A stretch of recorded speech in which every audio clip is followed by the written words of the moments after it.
नमस्कार, आपका स्वागत है हमारी स्पेशल मैथ्स क्लास में अलजेब्रा में। अब हम तीसरे पड़ाव पर आ गए हैं।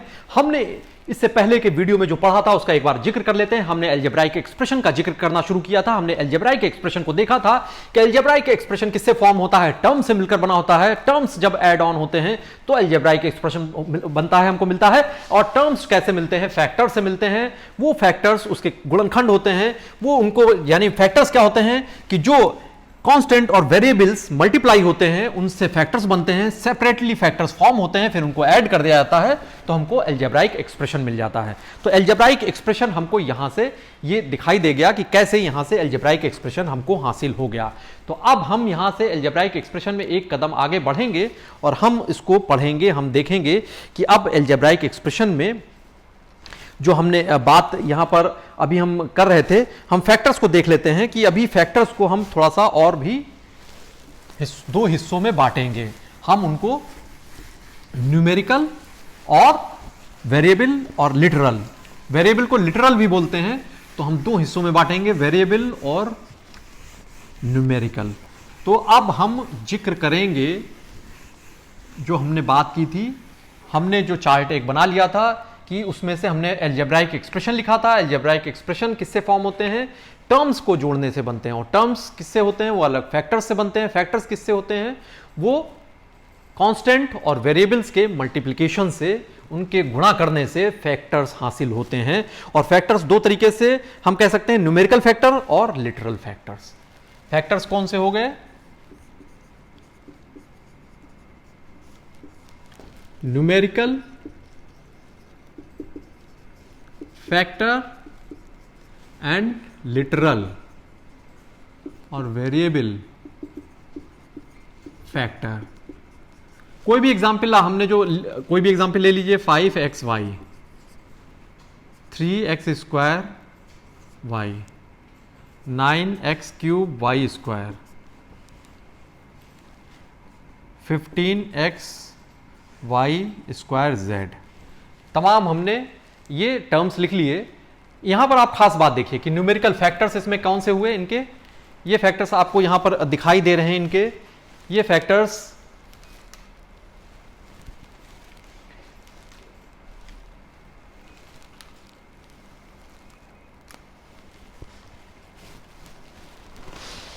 यहां पर हुए न्यूमेरिकल और लिटरल वेरिएबल। यहां पर ये फैक्टर्स कैसे हुए कि 5xy जैसे ये है, तो 5xy में न्यूमेरिकल फैक्टर क्या हुआ? फैक्टर्स कैसे इसके हम निकालते हैं? 5 into x into y, 3x² y को 3 into x into y, 9x³ 9 into x into x into x into y, 15xy² z, 15 into x into y into z. ये हमारे पास ये फैक्टर्स यहां पर हमने निकाले, इनके फैक्टर्स। तो आप देखिए न्यूमेरिकल फैक्टर्स कौन से हो गए? जो कांस्टेंट हैं। यहां पर न्यूमेरिकल फैक्टर 5 हो गया, यहां 3 है, यहां 9 है और यहां 15 है। और ऐसे ही वेरिएबल लिटरल फैक्टर्स कौन से हुए? ये देखिए, न्यूमेरिकल फैक्टर क्या 5 है और जो लिटरल फैक्टर्स कौन से हैं? X and y, x y. यहां पर कौन से हैं? एक्स वाई है। हम लिटरल फैक्टर्स की बात कर रहे हैं। न्यूमेरिकल फैक्टर्स कौन से हो गए? पहले वाले में 5 हो गए, दूसरे वाले में देखिए यहां पर 3, तीसरे वाले में यहां पर 9, 15 है। ऐसे यहां पर लिटरल या variable factor x y, x y, x y y y, x y y z, ये आपके लिटरल और वेरिएबल फैक्टर हो गए। तो ये हम फैक्टर्स जो हैं जिनसे टर्म्स बन रहे होते हैं वो आप देख लिया, उसमें आपने न्यूमेरिकल और लिटरल वेरिएबल फैक्टर्स। अब हम बात कर लेते हैं इसी के साथ ही कोफिशिएंट की। कोफिशिएंट क्या हुआ कि जो न्यूमेरिकल, इसमें से जो फैक्टर्स हैं, न्यूमेरिकल हिस्सा है, न्यूमेरिकल की जो बात करते हैं वो कोफिशिएंट कहलाता है। न्यूमेरिकल फैक्टर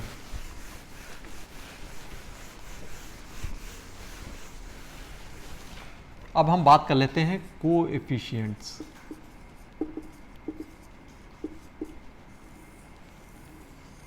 कोफिशिएंट क्या हुआ? कोफिशिएंट्स क्या हुए? Numerical factors. न्यूमेरिकल जो फैक्टर्स हैं, हमने जो न्यूमेरिकल अभी फैक्टर पढ़ा है, are known as numerical coefficients, गुणांक, या इसको हम कोफिशिएंट्स भी कहते हैं। कोफिशिएंट जो न्यूमेरिकल फैक्टर होगा, जैसे कि अगर यही आपने 3xy, तो यहां पर कोफिशिएंट इसका 3 है इस टर्म का, -17x²y, इसका कोफिशिएंट न्यूमेरिकल क्या हुआ, -17। तो ये numerical coefficient, numerical factors are known as numerical coefficient, ये आप यहां से देख सकते हैं, ये कोफिशिएंट हो गए। लेकिन ये हम और प्रिसाइज अगर अब बात करेंगे कि जैसे आपने जितने भी आप लिखते रहेंगे 5xy 2ab, तो यहाँ 2 है, यहाँ 5 है न्यूमेरिकल कोफिशिएंट्स, या कोफिशिएंट इसका इस टर्म का कोफिशिएंट आप पूछा जाएगा तो 5 या 2 ये आप बताएंगे। लेकिन जब आप इसी में से अगर हम थोड़ा सा और प्रिसाइज फॉर्म करें और थोड़ी सी जनरल सी बात करें और इसको हम थोड़ा सा दायरा बढ़ाएं, तो खाली जो न्यूमेरिकल ही नहीं, कोफिशिएंट्स न्यूमेरिकल भी हो सकते हैं और एल्जेब्राइक भी। कैसे?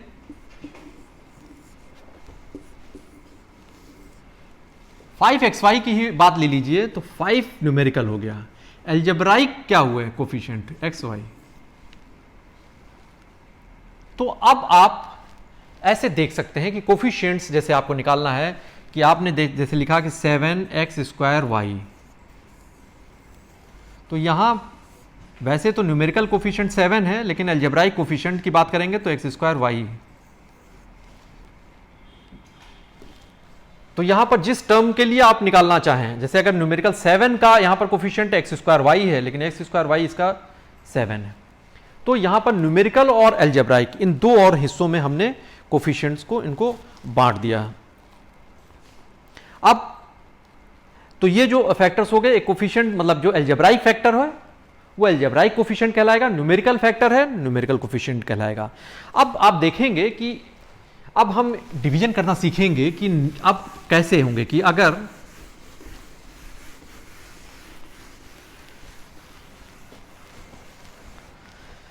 एक हम चर्चा और कर लेते हैं, लाइक और अनलाइक टर्म्स की भी कर लेते हैं। लाइक और अनलाइक टर्म्स की बात कर लेते हैं कि कैसे लाइक और अनलाइक टर्म्स की अगर हम बात करेंगे कि जैसे अगर कहीं पर कुछ भी कोई एग्जाम्पल आपको दिया हुआ हो 2xy minus 6 plus 5xy minus 3x, कुछ इस तरीके से दिया हुआ है, तो एक बड़ा सा ये टर्म, ये अलजेब्राइक एक्सप्रेशन दिखाई दे रहा है। तो यहां पर लाइक टर्म्स कौन से हुए? लाइक टर्म्स मतलब अलजेब्राइक फैक्टर्स जो होते हैं वो अगर सेम हैं, वो सेम हैं, सेम ऑर्डर के हैं, तो वो हम उनको कहते हैं ये हमारे यहां पर लाइक टर्म्स हो गए। अनलाइक टर्म्स क्या हो गए कि आपके जैसे मान लीजिए यहां पर प्लस 2y भी होता है, इतना बड़ा होता है, तो ये x और y ये अनलाइक है। एक्स वाई क्या हुए? यहां पर ये दोनों लाइक टर्म्स होंगे, ये अनलाइक टर्म्स। और ये बड़ा आसान है, जो एक जैसे हैं लाइक हैं और जो एक जैसे नहीं है अनलाइक टर्म्स हो गए। तो ये आप कोई भी जहां पर एक्सप्रेशन आप देखेंगे उससे आप बड़े आसानी से जान लेंगे। तो यहां पर ये फैक्टर्स अगर इनके जैसे हैं कि लाइक टर्म्स हैं, इसके फैक्टर्स क्या हुए 5। अब तो आगे जब हम कॉम्बिनेशन, जब आगे हम तमाम ऑपरेशंस बात करेंगे, एडिशन, सब्ट्रैक्शन, मल्टीप्लिकेशन, डिवीजन सारे करेंगे, तो हम उसमें लाइक और अनलाइक टर्म्स की को बड़ा इस पर गौर करना पड़ेगा। उनके आपस में वो उनके कॉम्बिनेशन बनेंगे, उन पर वो ऑपरेशन उस तरीके से लगाएंगे, एडिशन करेंगे, सब्ट्रैक्शन करेंगे, तो लाइक टर्म्स को एक साथ कंसीडर करेंगे और उनको फिर जब हम एक साथ ले लेंगे, लाइक टर्म्स हम जान जाएंगे कौन कौन से लाइक टर्म्स हैं, तो हमारे लिए बड़ा आसान रहेगा। बिल्कुल जैसे अरिथमेटिक में हम करते हैं, सेम वही ऑपरेशन उसी तरीके से वहां पर कर लेंगे। जो उनका न्यूमेरिकल कोफिशिएंट होगा, जो न्यूमेरिकल फैक्टर होगा, हम बस उसी को ऐड या सब्ट्रैक्ट जैसा करना होगा, मल्टीप्लाई करना होगा, हम उसको कर लेंगे, देख लेंगे कि वो कैसे होता है, आपस में कैसे कंबाइन होता है। तो ये आपने इसको इस तरीके से हम इसको लेकर चल सकते हैं इस एक्सप्रेशन को। तो यहां पर लाइक और अनलाइक टर्म्स जो हैं ये आपके लिए समझना जरूरी है। तो अब आप अगर बात कर लें कि यहां पर लाइक और अनलाइक टर्म्स आपने यहां पर समझ लिया।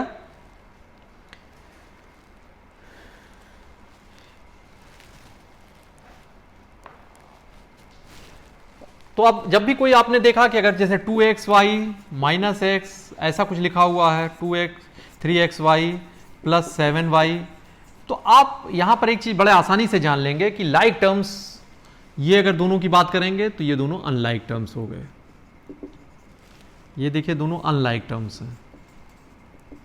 अनलाइक टर्म्स को कैसे देख, लाइक और अनलाइक टर्म्स देखने के लिए जो न्यूमेरिकल है कोफिशिएंट उसको हटा के आप चेक कर लीजिए कि क्या कौन कौन से लाइक हैं कौन से अनलाइक हैं। तो जैसे मान लीजिए इन दोनों की अगर हमने कोई तुलना की, आपने जैसे किया कि 5x² और माइनस 9x² और 10xy या 3x², 2y, तो आप देखिएगा ये सारे टर्म्स में सिर्फ ये दो टर्म्स, इनके हमने 5 न्यूमेरिकल कोफिशिएंट्स हटा के चेक कर लीजिए, 5 और माइनस 9 हटा के देखेंगे तो आप पाएंगे x²y, ये यहां पर लाइक टर्म्स हो गए। लेकिन बाकी जो है ये सारे अनलाइक हुए, ये सब आपस में अनलाइक हैं, अनलाइक,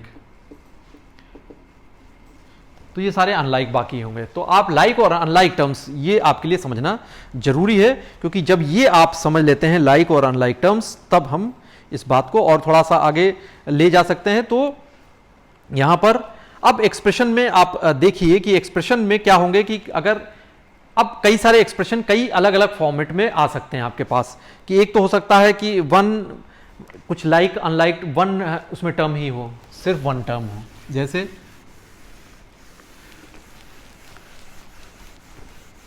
अब हम कॉम्बिनेशन इसको और इसका जो एक्सप्रेशन है अलजेब्राइक एक्सप्रेशन, इनकी प्रिसाइज कुछ और हम जब आगे जो बढ़ रहे हैं कि हम उसमें कैसे हो सकता है, कुछ कंडीशंस हो सकती हैं।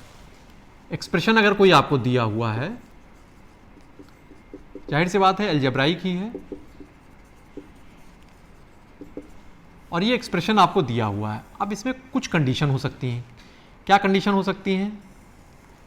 इसमें only one term,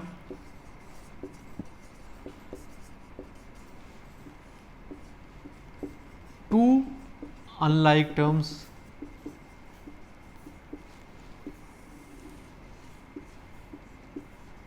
three unlike terms,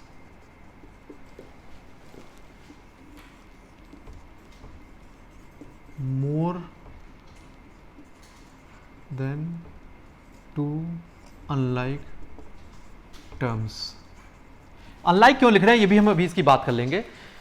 ऐसे कंडीशन, ऐसे अलजेब्राइक एक्सप्रेशन मतलब आप उसमें से देखेंगे तो अब ओनली वन टर्म, सिर्फ एक टर्म अगर होगा तो हम उसको क्या कहते हैं? Monomial,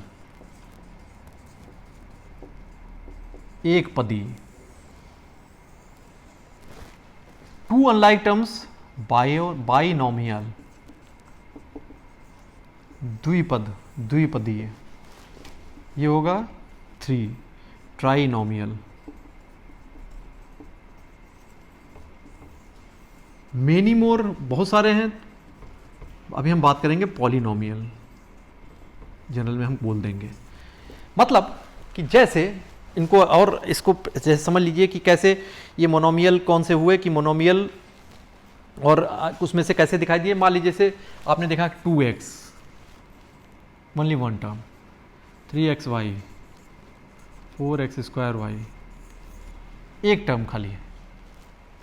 to unlike terms, 3x + 5, 2x unlike terms की बात हम कर रहे हैं, प्लस 2y,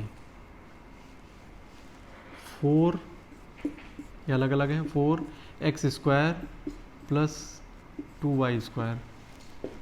3 और unlike terms, x + y + z, a + 2b + 5c। और ये वाले तो इस तरीके से हो गए हैं कि 4x² + 3y² + 2xy + 3x + 5y + 7, इस टाइप से जो टर्म्स हैं इसकी जिक्र कर रहे हैं। तो यहां पर आपने अलजेब्राइक एक्सप्रेशन को देखिए कि ओनली वन टर्म जब हुआ मोनोमियल हुआ, हम इसको मोनोमियल कह रहे हैं, एक पदी हुआ। दो अनलाइक टर्म्स हैं बाइनोमियल, 3 अनलाइक टर्म्स ट्राइनोमियल, फिर बाकी वैसे हम पॉलिनोमियल। तो क्या पॉलिनोमियल की जब हम बात कर रहे हैं कि तो पॉलिनोमियल्स जब जितने भी टर्म्स हैं, चाहे वो मोनोमियल हैं, चाहे बाइनोमियल, चाहे ट्राइनोमियल, सारे पॉलिनोमियल हैं। पॉलिनोमियल, सारे पॉलिनोमियल्स इसमें से कि ये इन जनरल इनकी अगर हम बात करेंगे कि 1 और मोर टर्म्स अगर दिए होंगे तो ये सारे पॉलिनोमियल्स हैं। पॉलिनोमियल्स इनको हम सारे लोगों को, इनको सबको कहेंगे कि पॉलिनोमियल्स हैं। और जो पॉलिनोमियल्स हैं हम आगे इनकी चर्चा पॉलिनोमियल्स की करेंगे, लेकिन अभी हम जब बात कर रहे हैं हम कह रहे थे कि जैसे 2 अनलाइक टर्म्स की हम बात क्यों कर रहे हैं बार बार। यहां पर हमने 3 अनलाइक टर्म्स, तो लाइक इसको लिखने की क्या जरूरत थी, 2 टर्म्स लिख सकते थे, तो लिख तो सकते थे, लेकिन मान लीजिए अगर हमने लिखा 4x प्लस लाइक टर्म्स होते 5x, ऐसे कुछ लिखा होता तो दिखने में तो अभी हमको 2 टर्म्स दिख रहे हैं, लेकिन लाइक टर्म्स हैं। या अगर 2x² माइनस 7x² ऐसे कोई टर्म होता, तो यहां पर तो टर्म्स हमको 2 दिखाई दे रहे हैं, लेकिन दरअसल जब आगे और हम बढ़ रहे हैं ऑपरेशंस को करेंगे तो लाइक टर्म्स आपस में कंबाइन हो जाते हैं। 4 और 5 यहां पर x, ये लाइक टर्म्स हैं दोनों, तो 9x हो गया। ये क्या हो गया, 2 माइनस 7, ये माइनस 5x² हो गया। तो यानी अब हमारे पास तो फिर एक टर्म बचा है, तो ये बाइनोमियल हो गया। ये बाइनोमियल था, ये अब तुरंत मोनोमियल में बदल गया, तो यानी बाइनोमियल बचा ही नहीं। हमने बात तो 2 टर्म्स हमने बाइनोमियल्स की शुरू की थी, लेकिन उसको जैसे ही हम अगले स्टेप पर गए तो हमने देखा वो मोनोमियल में तब्दील हो चुका है। बाइनोमियल जो था द्विपदी था वो एक पदी में तब्दील हो चुका है, उसमें बदल चुका है। तो इसलिए हमको ये कंडीशन जोड़नी पड़ती है कि ये जो होंगे टर्म्स ये अनलाइक होंगे तभी ये बाइनोमियल हुए। बाइनोमियल में अब वो कोई भी कॉम्बिनेशन हो सकता है, वो जैसे 3x + 5, 3x यहां पर है कांस्टेंट और अलजेब्राइक इसका वेरिएबल का इसका मल्टीप्लिकेशन है और उसमें कांस्टेंट एक ऐड किया। लेकिन अगर हम यही लिखते x + y + 5 तो अब ये बाइनोमियल नहीं बचता, ये ट्राइनोमियल 3 अनलाइक टर्म्स में चला गया, तो ये ट्राइनोमियल में आ गया। और इन जनरल हम इन सब की जब बात करेंगे तो हम इनको पॉलिनोमियल की बात करेंगे।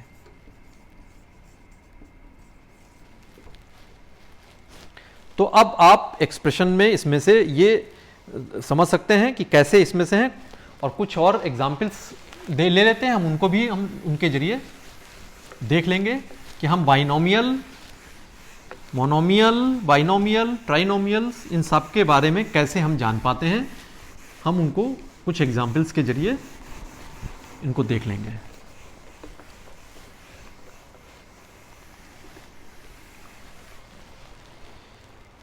एग्जाम्पल्स हैं कुछ पेयर्स हैं 7x and 12y, 7x and 12y। अगर ये 12y ये एक एग्जाम्पल है। ऐसे एक और एग्जाम्पल ले लेते हैं 15x - 17x, ये एक और एग्जाम्पल ले लिया हमने। और इसमें आगे बढ़ लेते हैं -4ab 8ba, ऐसे हमने कुछ और ले लिया। तो अभी आप इसमें से देखिए कि यहां पर ये कैसे टर्म्स हैं, अनलाइक है। ये दोनों कैसे टर्म्स हैं, लाइक। ये कैसे हैं, 8ba लिखिए, हमको पता है मल्टीप्लिकेशन में a × b लिखिए, b × a कम्यूटेटिव होता है, तो 8ab ये भी इसको ऐसे लिख सकते हैं। तो ये फिर लाइक हो गए, ये लाइक टर्म्स हो गए। ठीक है, तो ये आपने वेरिएबल इनका आपका इनमें से वेरिएबल्स देखिए ये डिफरेंट है, ये सारे वेरिएबल्स दोनों में वेरिएबल्स सेम है। तो वेरिएबल्स जैसे ही आपको सेम दिखे वो लाइक टर्म्स हो गए। तो ऐसे ही अगर आप देखेंगे 3xy 3y लिख लीजिए, भले कांस्टेंट सेम है लेकिन ये लाइक हैं कि अनलाइक आप देख कर जान सकते हैं। आप इनको जैसे ही आपने देखा तो आप जान गए कि ये अनलाइक है। 6x² 6xy², इसके बारे में अगर आप देखेंगे तो क्या कहेंगे, 6x² 6xy²। तो ये कैसे हैं, ये भी अनलाइक हैं, ये भी यहां पर अनलाइक हो गए। तो लाइक और अनलाइक टर्म्स को आपको इनको समझना आपके लिए जरूरी है कि इसके जरिए आप इस बात को अपनी आगे बढ़ा सकते हैं कि कैसे लाइक और अनलाइक टर्म्स आगे वो बढ़ते हैं। तो हम कह सकते हैं terms having same algebraic factors. Algebraic factors की अब आप बात कर लीजिए, अगर वो सेम होगा तो लाइक टर्म्स हो गए, अदरवाइज वो अनलाइक टर्म्स हो गए। तो आप एक अपनी इस पूरी जो हम इतने एग्जाम्पल्स देख रहे हैं उनमें से हम कर सकते हैं कि terms which are having same algebraic factor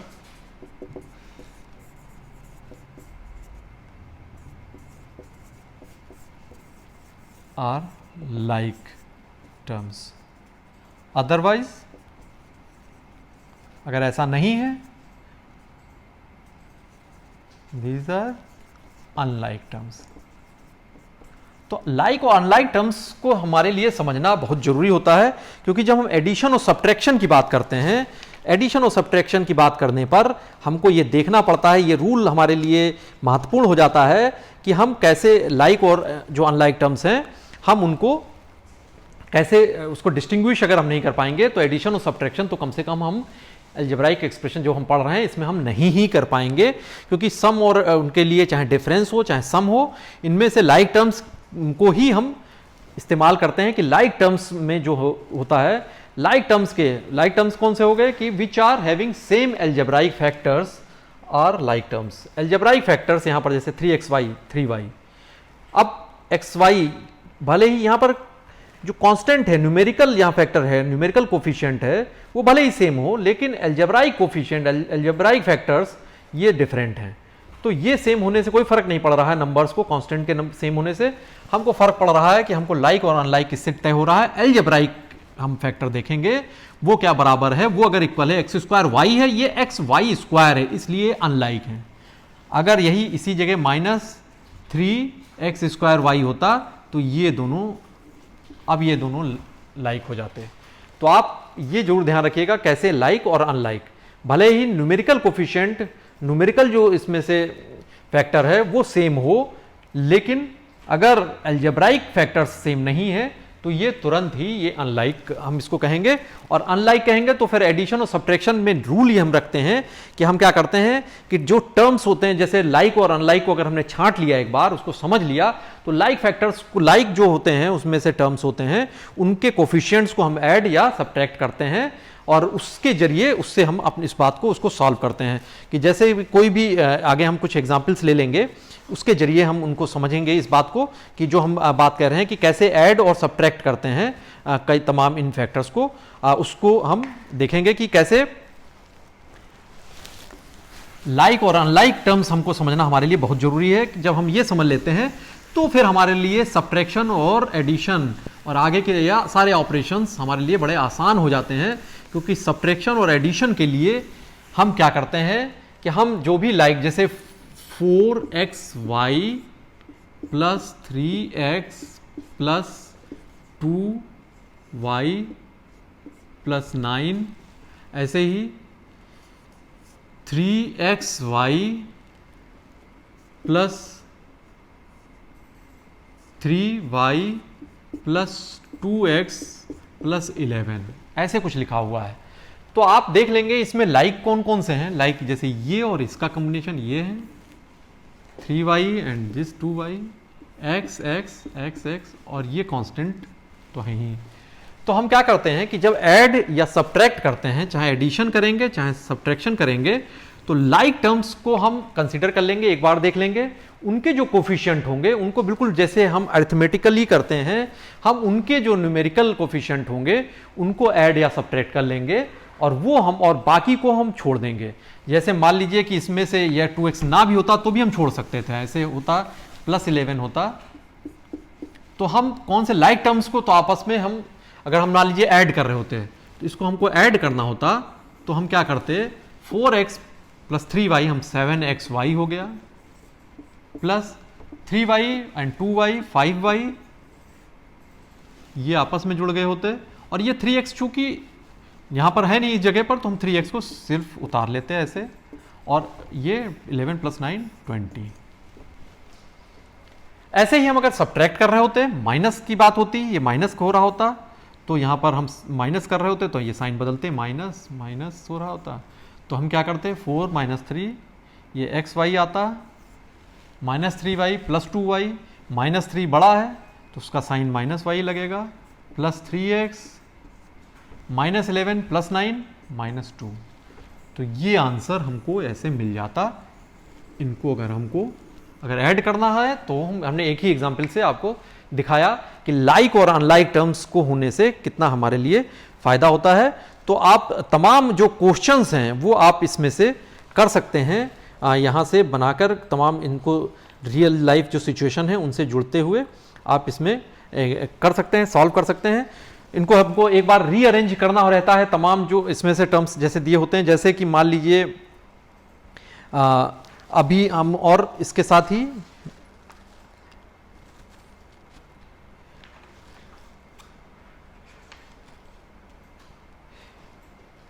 एक और छोटा सा एक एग्जाम्पल यहाँ पर दिया हुआ है कि जैसे मान लीजिए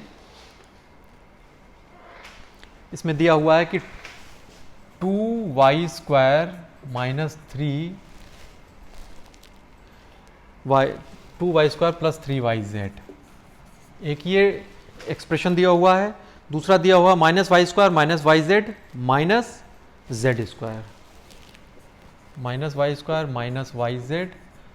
z², ये एक्सप्रेशन दिया हुआ है, और एक और दिया हुआ yz + 2z²।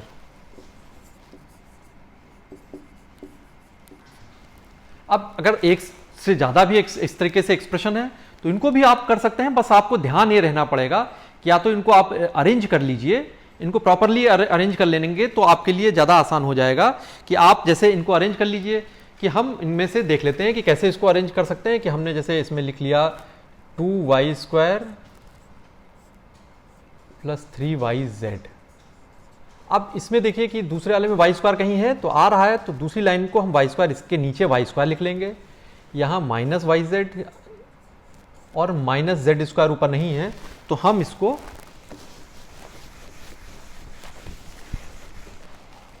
-z²। तीसरा भी लिख लीजिए, yz के नीचे हमने ये प्लस वाला yz ये लिख लिया, +2z²। तो ये रीअरेंज करना आपको सीखना पड़ेगा कि जो लाइक टर्म्स हैं वो एक साथ कर लिए ऊपर नीचे, जब भी हमको करना है तो उससे हमको ऑपरेशन। अब ये अगर हमको ऐड ऑन करना, हमको इसको जोड़ना है, तो अब हम इसको आसानी से जोड़ सकते हैं। जैसे इसको आसानी से जैसे जोड़ेंगे तो आप इसमें से ये जो भी दिया हुआ है कि 2y² और ये क्या आ गया, आपको इसको जोड़ दिया, आपने ऐड कर दिया, तो बड़ा आसान है 2। अब लाइक टर्म्स हैं, लाइक टर्म्स y² हमने एक जगह लिख ही लिया, तो सिर्फ इनके न्यूमेरिकल जो कोफिशिएंट्स हैं 2 और -1, 2 + -1, ये क्या हो गया y², ये yz और yz तो वैसे भी कैंसिल आउट हो गया, +3yz + z²। तो कितना आ गया हमारा y² + 3yz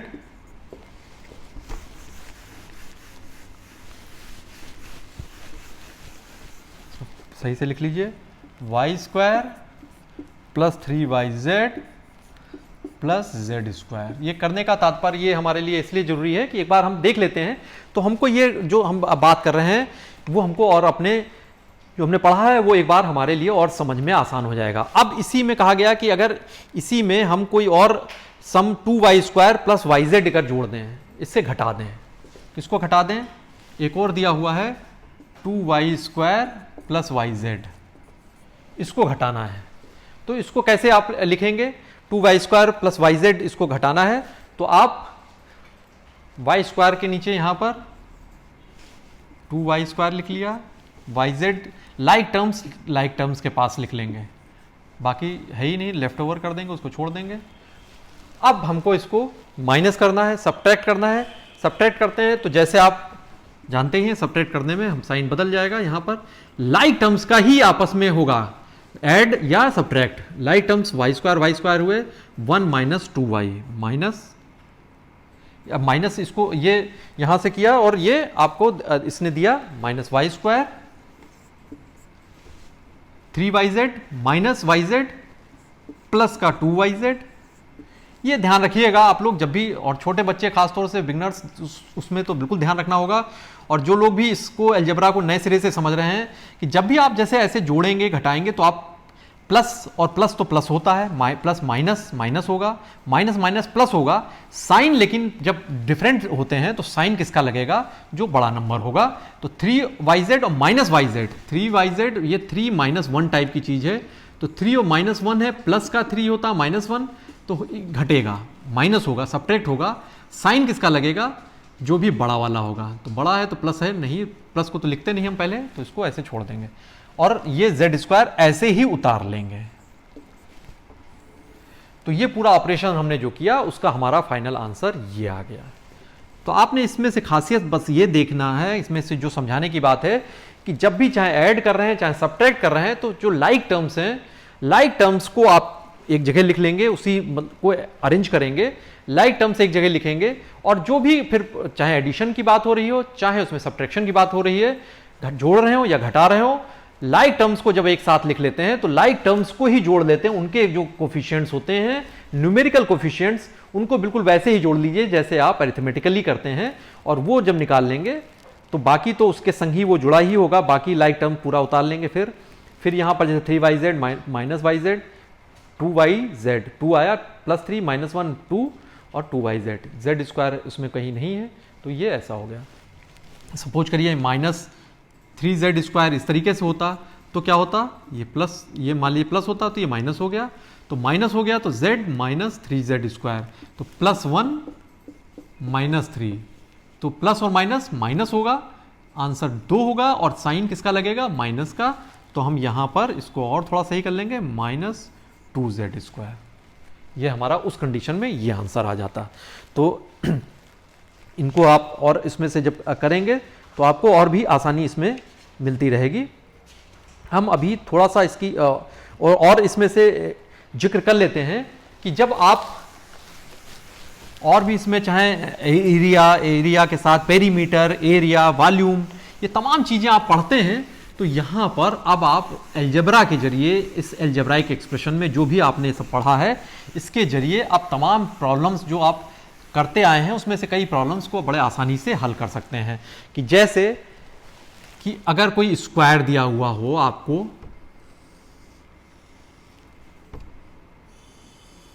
एक रेक्टेंगल दिया हुआ है, मतलब एक वर्ग दिया हुआ है, एक आयत दिया हुआ आपको,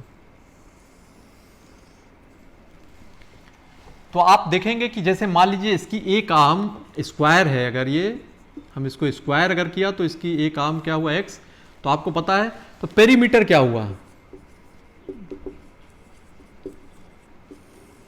इसकी पूरी जो चार दीवारी इसकी परिधि है ये क्या होगी, ये पेरीमीटर होगा। आपको पता है ये x है, यहां से शुरू करिए चलना, और ये फिर यहां मूव कर गए, फिर ये भी x ही होगा, फिर ये ऐसे यहां से इस डिस्टेंस को तय किया और यहां से पेरीमीटर ऐसे ही आप देखते हैं पूरा यहां से शुरू करके उसके पूरे जो आउटर उसकी बाउंड्री है उस पर चलते आइए और वापस वहां पर आ जाइए, तो कितनी दूरी आपने तय की वो पेरीमीटर हो गई। तो आपने कितनी तय की, x plus x plus x plus x, कितना हो गया 4x। तो आप स्क्वायर की आपने इससे जान गए कि 4x है। सपोज करिए ये अगर आयत है या इसको रेक्टेंगल की बात आप कर लीजिए, ये लेंथ हो गई, ये इसकी ब्रेड्थ हो गई, तो ये कैसे इसको हम तय करते हैं पेरीमीटर, इसका क्या होता है,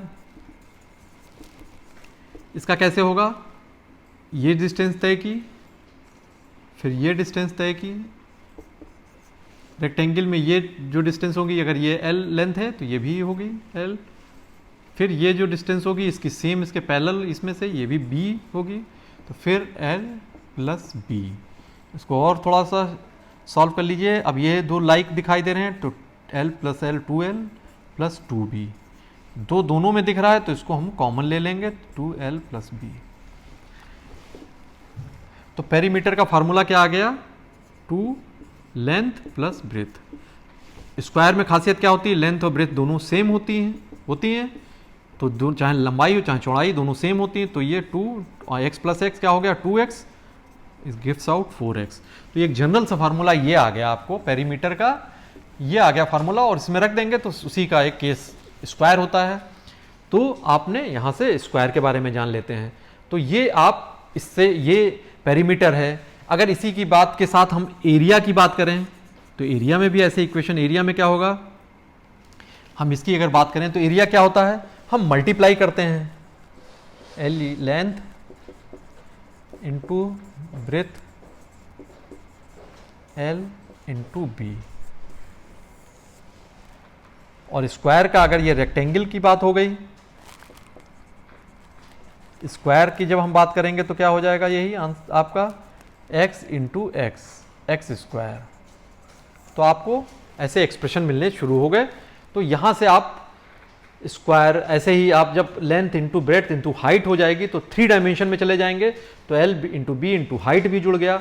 ऐसे स्क्वायर की अगर बात करेंगे उससे क्यूबाइड बनता है, इससे क्यूब बनेगा, इससे रेक्टेंगल से क्यूबाइड बनेगा, और क्यूब जब बनता है तो उसकी वॉल्यूम निकालेंगे तो x into x into x cube होगा। तो ये इससे हम तमाम पैटर्न्स पा लेते हैं कि अलजेब्रा में, कि जैसे वो पैटर्न्स उनके जरिए हम इसको हल कर पाते हैं।